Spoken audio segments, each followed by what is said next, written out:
بسم الله الرحمن الرحيم. السلام عليكم ورحمة الله وبركاته. 260 صفحه انتقالي گو 220 صفحه ته لسمه وحده 950 درس 220 صفحه التدريب الثالث دريم تمرين دريم تدريب. تبادل الحوار مع زميلك كما في المثال. خپل ملګری سره حوار تبادله کړئ لکه څنګه چې په مثال کې. عطلة الأسبوع عمان مكة. دغه درې الفاظ چې دي دینه به تاسې دغه پوښتنه او جواب جوړوئ چې د رخصتۍ هفته چیرته تیروي، د ورته دې ځای ته ځمه او بیا به دا ځای یادوي. مثالونو ته راځو. لومړی مثال حل دی او هغې پسې چې کوم مثالونه دي هغه به تاسو را جوړوئ. أين سنقضي عطلة الأسبوع؟ نقضي مونږ تیرو. ګوره دا نون چې دی نقضي د مونږ لپاره دی. نقضي مونږ تیرو. سنقضي تیره بکړو. دغه نقضي مونږ تیرو حال زمانه ده. دا سین چې پرې داخل شي سنقضي دا مستقبل ته دا جمله جوړه شوه. أين چیرته سنقضي تیرو عطلة الأسبوع ده هفته رخصتي. نذهب إلى عمان. عمان تزو يو زيدي. نذهب زو إلى عمان. عمان تا عمان بعيدة. عمان خلري دي. نذهب إلى مكة. مكة تزو يا أغكي لك سادة پختو كي وايو كنا. عمان خلري دي زي مكة تلارشو. بل ذكون كورت تسوي فكرة طيبة. خنظر دی. نذهب الى مكة. مكة تزو. رازو عطلة الربيع الرياض المدينة. دغنا ام دغسي جملة جوړو. أين سنقضي عطلة الربيع؟ چیرته به تیره کړو د پسرلي رخصتي. نذهب الى الرياض. رياض ته بلاړ شو. بل ورته وایي الرياض بعيد. رياض لري دی. نذهب الى المدينة. مدينة ته بلاړ شو. بل ورته څه فكرة طيبة. ښه نظر دی. نذهب الى المدينة. مدينة ته به ولاړ شو. عطلة الصيف د اوړي رخصتي. النيجر نيجيريا هیواد دی. الأردن أردن هم یو هیواد دی. أين سنقضي عطلة الصيف؟ د اوړي رخصتي چیرته تیرو؟ نذهب إلى النيجر. النيجر بعيد. نذهب إلى الأردن. فكرة طيبة. نذهب إلى الأردن. عطلة الربيع. أين سنقضي عطلة الربيع؟ د پسرلي رخصتي به چیرته تیرو؟ نذهب إلى باكستان. باكستان بعيد. نذهب إلى مصر. فكرة طيبة. نذهب إلى مصر. أين سنقضي عطلة الصيف؟ دوري رخصتي بچيرت تيركرو. نذهب إلى لندن. لندن بعيد. نذهب إلى تونس. تونس تبلارشو لندن لردي. فكرة طيبة. خنزر دي. نذهب إلى تونس. تونس تبا ولارشو. التدريب الرابع تسلونم تمرين. تبادل الحوار مع زميلك كما في المثال. خپل ملګری سره حوار تبادله کړئ لکه څنګه چې په مثال کې دی. السوق د بازار په حق له پوښتنې دي. هل نذهب الى السوق الان؟ هل آیا نذهب زو الى السوق بازار ته الان اوس؟ هل نذهب الى السوق الان؟ آیا اوس بازار ته زو؟ السماء تمطر. بل ذكون كل صور توي. السماء تمطر تحت اللفظ معنى إذا السماء أسمان تمطر باران وروي. السماء تمطر پښتو کې دا سينوي چې اسمان باران وروي. پښتو کې څه وایو؟ باران وريږي. نور توي ماذا نفعل؟ نو څه کوو؟ نبقى الليلة د شپې پاتې کېږو في البيت په کور کې. ونذهب غدا او سبا تزو الى السوق بازار ته ان شاء الله. یو نقطه مهمه ده دلته. اللیله شپې ته وایي، خو د دې نه مخکې چې هغه شي فعل راشي نو اللیله همدا نن شپه وایي. نبقى اللیله نن شپه پاتې کېږو. ښه ورپسې راځو عین جملې د الشاطئ د سمندر غاړه د بحر غاړې په هکله جوړو. هل نذهب الى الشاطئ الآن؟ آیا اوس ساحل ته ځو د بحر؟ السماء تمطر، باران وریږي. ماذا نفعل؟ څه کوو؟ نبقى الليلة في البيت، نن شپه په کور کې پاتې کېږو. ونذهب غدا الى الشاطئ، او سبا ته به د بحر ساحل ته لاړ شو ان شاء الله. عین جملې د البر یو بحر دی یو بر دی، یو لمده ده یو وچه ده، د هغې په هکله. المدرسه او الجامعه پوهنتون دی، د پوهنتون په هکله هم همداسې جملې جوړوو. هل نذهب الى الجامعه؟ هل نذهب الى الجامعه الآن؟ آیا اوس پوهنتون ته ځو؟ السماء تمطر، باران وریږي. ماذا نفعل؟ څه کوو؟ نبقى الليلة في البيت، نن شپه په کور کې پاتې کېږو. ونذهب غدا الى الجامعه، او سبا ته به پوهنتون ته لاړ شو ان شاء الله. 228 صفحې ته انتقالیږو.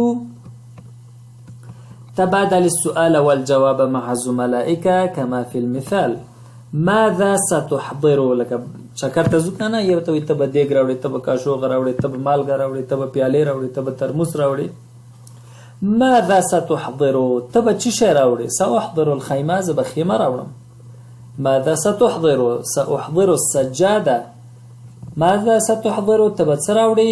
سأحضر السجاده، زه به فرش راوړم، قالینه به راوړم. الشراب څښاک، الطعام خوراک، الشاي چای، الماء اوبه، القهوه قهوه، الفاکهه میوه، المظله چترۍ، امبریلا چې ورته وایو په پښتو کې ورته امبریلا وایو کنه. ښه راځو اسرتي ستحضر معي، زما کورنۍ ما سره راځي. ستحضر حاضریږي، هم د حاضریږي هم په معنا ده، او اسرتي ستحضر معي زما کورنۍ هم ما سره راځي په دې معنا هم ده. تحت لفظي معنا دا ده چې حاضریږي، خو دلته ستحضر حاضریږي مطلب نه، ځکه پښتو جمله یې هغسې صحیح نه راځي. مناسبه دا ده اسرتي ستحضر معي، زما کورنۍ هم ما سره راځي. من سيحضر معك، تا سره څوک راځي؟ لکه چکر ته چې کله ځو اول نه وایو چې ګوره ما سره ماشومان دي، یا مقابل لور نه پوښتنه کوو تا سره ماشومان شته که نه، یعنې که تې راولې زه یم راولم. اسرتي ستحضر معي، زما کورنۍ ما سره راځي. من سيحضر معك، تا سره څوک راځي؟ اخي سيحضر معي، زما ورور ما سره راځي. من سيحضر معك، تا سره څوک راځي؟ لاندې د بعضو اړیکو نومونه دي: جده نیا، صدیق ملګری، ابن زوی، ابنه لور، جد نیکه، زوجه ښځه. التدريب السادس شپږم تمرين. اجب عن الأسئلة التالية، لاندې سوالونو جواب پیدا کړئ یا لاندې سوالونه جواب کړئ. كيف الجو الآن؟ اوس موسم څنګه دی؟ كم درجة الحرارة؟ حرارت درجه څو ده؟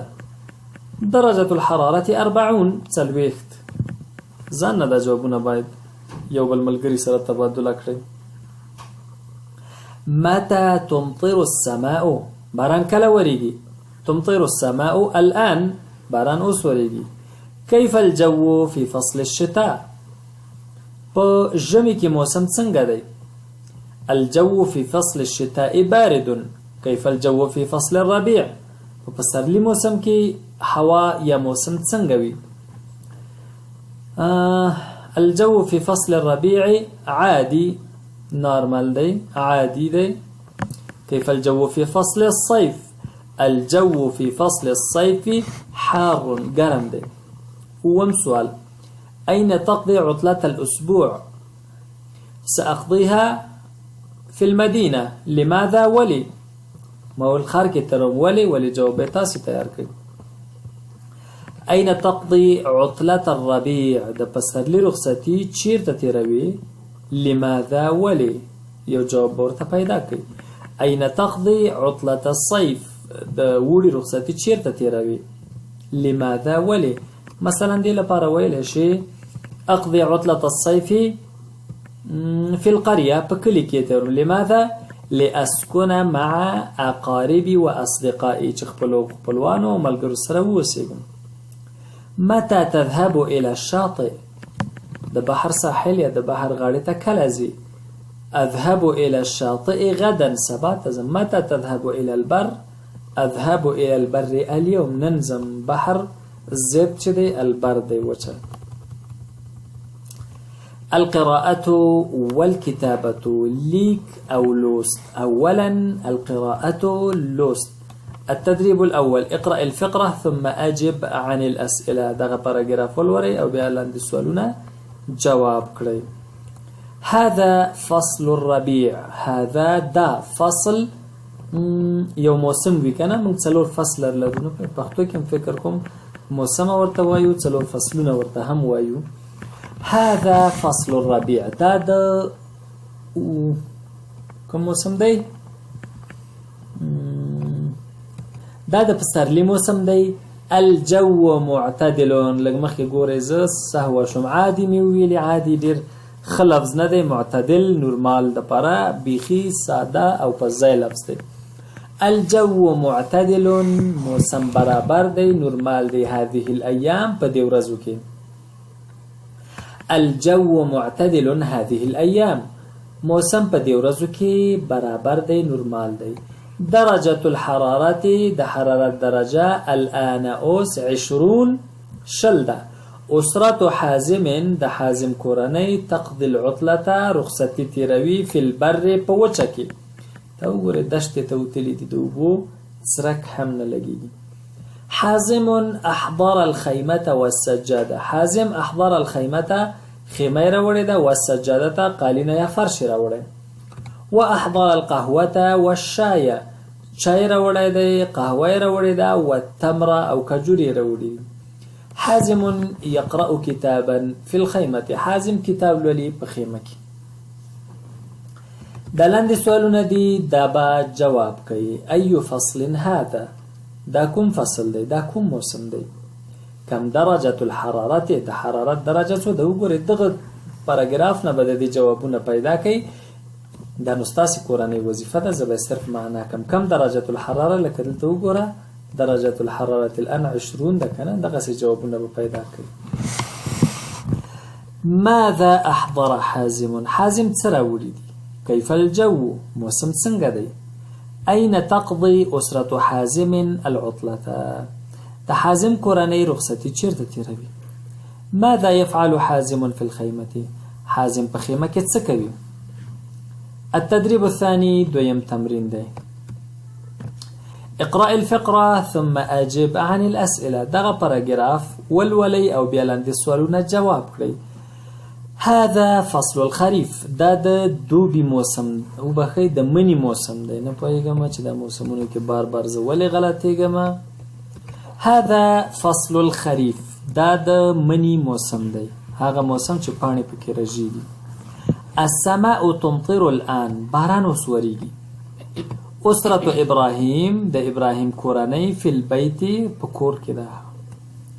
إبراهيم لم يذهب إلى العمل. إبراهيم لم يذهب ندی تللی إلى العمل کارته. المطر كثير في الخارج. باران د باندې ډیر دی، خارج د باندې. كثير ډیر. إبراهيم يقضي، إبراهيم تیروي اليوم ورځ في البيت په کور کې. إبراهيم يقضي اليوم في البيت، إبراهيم ورځ په کور کې تیروي. يقرأ كتابا، کتاب لولي، او صحيفة یا هم اخبار مجله. غدا في الصباح، سباتا سهار. سيذهب إبراهيم إلى العمل، إبراهيم با کار ته لاړ شي إن شاء الله. أي فصل هذا؟ دا کوم موسم دی؟ دا سوالونه به جواب کوي. زه ترجمه کوم، تاسې به دغه پاراګراف ولولئ، د دې په رڼا کې به جواب کوي. أين إبراهيم؟ إبراهيم چیرته دی؟ هل يذهب الآن إلى العمل؟ آیا اوس کار ته ځي؟ لماذا؟ ولي؟ أين يقضي إبراهيم اليوم؟ إبراهيم ورځ چیرته تیروي؟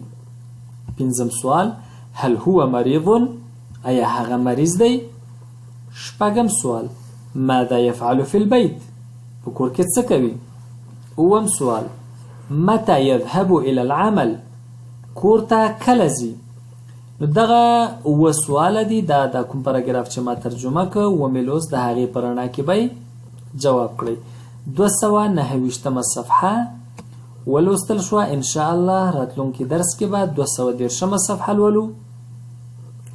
ونلتقي ان شاء الله في الدرس المقبل إن كنا أحياء. وإلى اللقاء القادم.